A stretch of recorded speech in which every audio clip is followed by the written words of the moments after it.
ចិត្តវិញពីបាក់លេបនឹងតែឆ្ងល់ហើយរវៃពេលខ្លាំងខ្វល់វាមិនបានទាំងពេលខកចិត្តទាំងពេលមានបញ្ហាវាក៏អាចជួយដោះស្រាយមួយពេល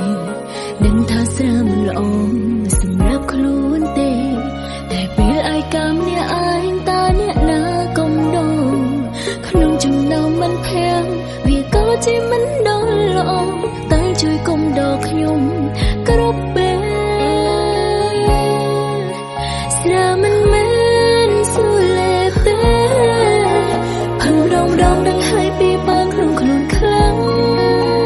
តែក៏ឆ្ងាញ់បំផុតពេលពីបាក់ចិត្តយំមិនចេញវាជួយជំរុញទឹកភ្នែកឲ្យហូរទ្រាំស្រវឹងគ្រូនជាងទ្រាំពីបាក់ចិត្តមិនស្ទើរកិនចាំងទៅចិនបីដងបានធូរបើសិនមនុស្សដែលនៅក្បែរចេះយល់ចិត្តកាន់តែល្អចេះទាំងខែហើយចេះលួងលំផងបន្លប់អារម្មណ៍ឈឺចិត្ត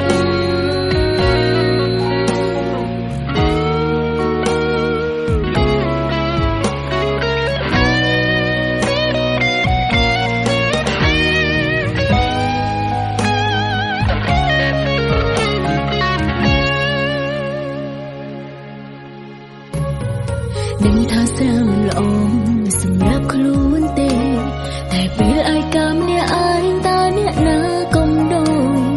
ក្នុងចំណោមមិនភាំងវាក៏ជាមិនដល់ល្អតែជួយកុំដោខ្ញុំគ្រប់ពេលស្រាមិនមែ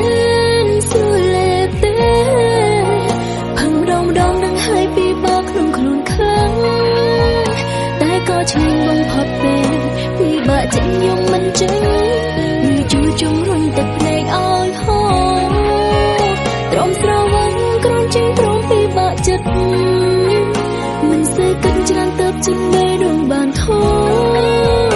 បើសិនមនុស្សដែលនៅក្បែរចេះយល់ចិត្តកាន់តែល្អចេះទាំងខែហើយចេះលួង